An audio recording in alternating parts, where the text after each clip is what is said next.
A curious robot sits by the river, trying to catch fish. Suddenly, two voices call Kyuichi inside, announcing that it's time to wrap up for the day. Their attention shifts to a plane engulfed in flames in the sky. Kurumi is deeply struggling with Hal's death, finding it hard to move on. The old man encourages Kyuichi to step into Hal's role to support Kurumi through her grief and guide her toward healing. A doctor then transforms Kyuichi into Hal. He questions Kyuichi about experiencing human emotions, but Kyuichi is confused. On the train, he looks out the window with curiosity, fiddling with a Rubik's cube. The doctor gently takes it from him and shares a rumor he once heard as a student that solving the cube can grant a wish. Upon reaching their destination, the doctor advises Hal to continue alone and hands him the Rubik's cube. He goes to visit Kurumi, but she closes the door in his face. He tells her that the care center sent him, but she says she did not request anyone. He insists he is there to offer assistance, but she opens the door slightly and throws a teddy bear at him, causing him to fall backward. He says he will leave, but asks her to sign a document first.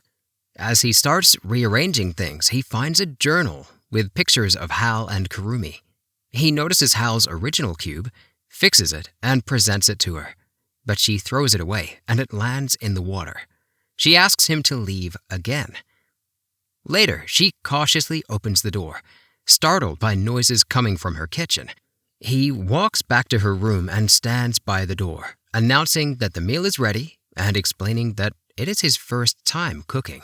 He reassures her that he will return the next day before leaving. The next day, he cooks for her again and asks if she needs anything before he goes shopping.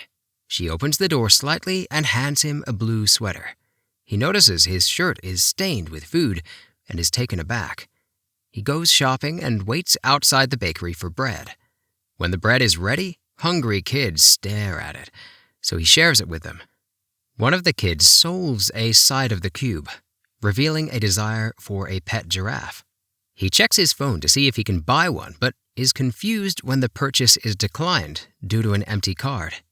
The kids urge him to follow them to a shop offering a free giraffe board, and he takes a picture of it. At the care center, he reveals to the doctor that he took the giraffe, and the shopkeeper lashed out at him despite it being for free. The doctor explains that just because something is free does not mean you can take it. He explains that some items are too precious to be measured by price. The women advise him to ask Sadao, the man who sits at the front of the shop, if he wants the giraffe. They attempt to get the old woman, Tsukiko-san, to speak to him, but she refuses and angrily scolds Hal for not knowing his limits. She notices the button on his sweater and asks if he knows Kurumi-san. He nods. Tsukiko then wheels herself away. The women explain that Tsukiko-san is indebted to Kurumi-san because all the clothes Tsukiko brought to the center were thrown away. Kurumi collected them from around the town and distributed them to everyone. They reveal that the button originally belonged to Tsukiko's dress, which she may have worn on a date with Sadao.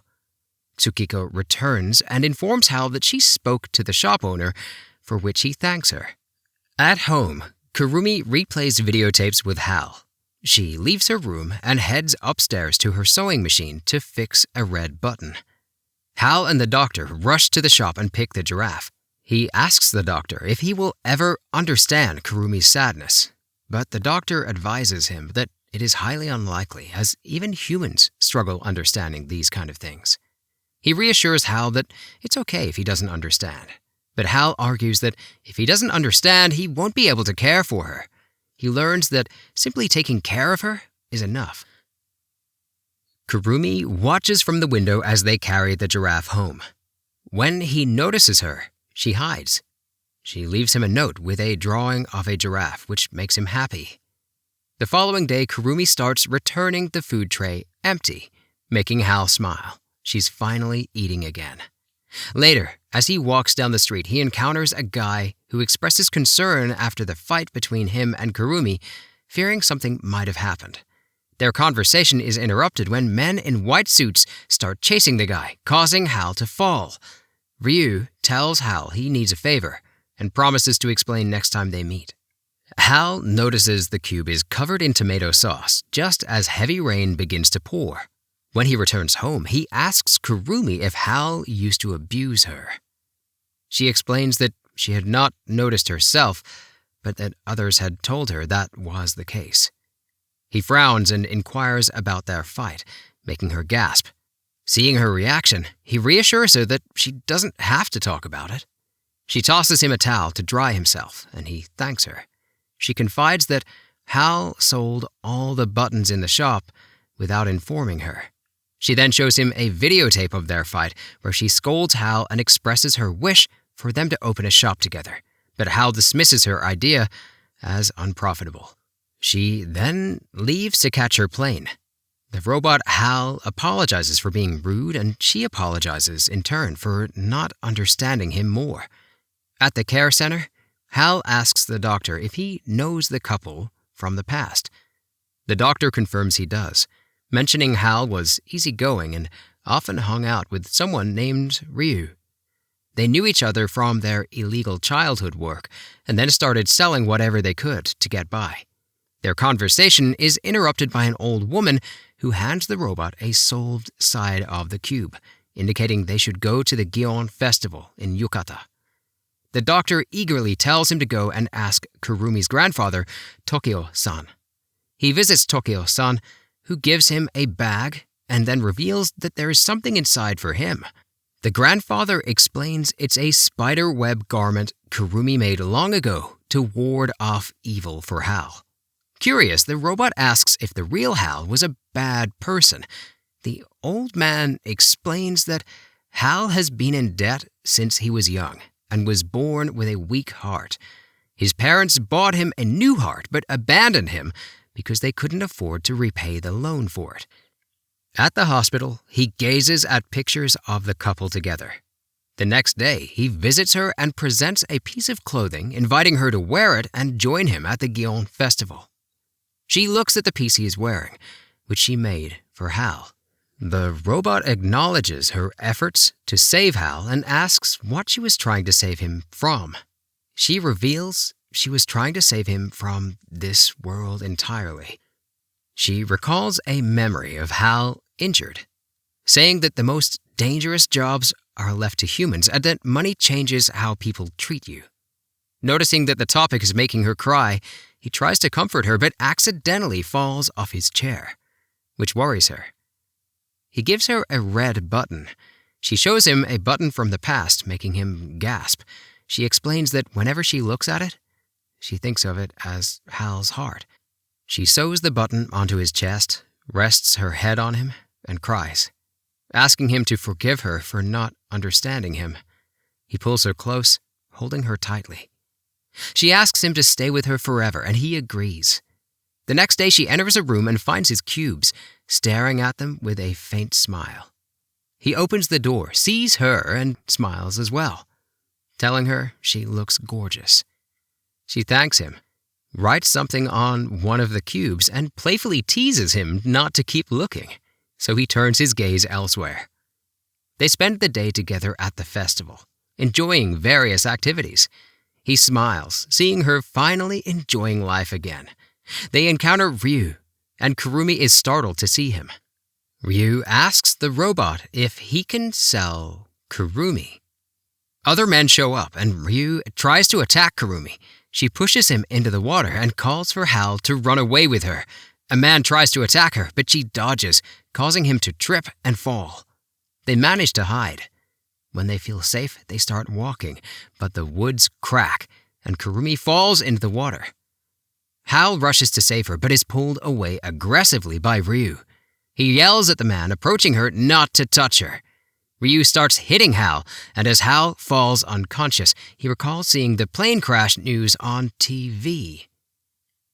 Hal wakes up, screaming for Kurumi to wake up, but Ryu reminds him that the girl is not Kurumi, and that Kurumi is dead. He cries, confessing that if he had gone with her on the airplane, things might have been different. He reaches out to the girl, and they fall together into the water. Underwater, he starts to drown. He sees Kurumi and confesses that she is the best thing that has ever happened to him, and that she is worth all the pain. He pulls her face close to his and kisses her. She pushes him away, but he grasps her arm, begging her not to leave. She pushes his hand away again and slips from his grasp. Just then, Ryu pulls him out of the water, saving him. The harsh reality of his situation makes Hal finally understand the truth. He is not a robot. Kurumi was the robot. After finding out that she had died in a plane crash, Kurumi had become depressed, and as a way of coping with this truth, thought that he had become a robot. This prompted the doctor to suggest robot therapy, where a robot plays the role of Kurumi to save him. Later, Hal asks the old man where old people go when they die, and he responds that they remain by your side. Even though Kurumi is gone, Hal moves forward with his life, opening a shop just as she had always dreamed of. This movie explores the themes of life, death, and most importantly, mourning those that you have lost. We've all lost something or someone we value, and in your times of grief, you have thought things that no one could tell you are insane or unreasonable. With this in mind, is what Hal thought completely outside the realms of possibility? And is the robot therapy the most reasonable way to deal with this? This movie asks you this question, and it also asks you what is love, why do we love the people we do, and how do we cope when they're not in our life anymore. This movie is written to make us think about all these things and more. And it certainly did just that for us here at Anime Blitz. Tell us what you thought in the comments below. Don't forget to subscribe and hit that notification bell to get more anime recaps just like this one. Thanks so much. See you next time. Bye.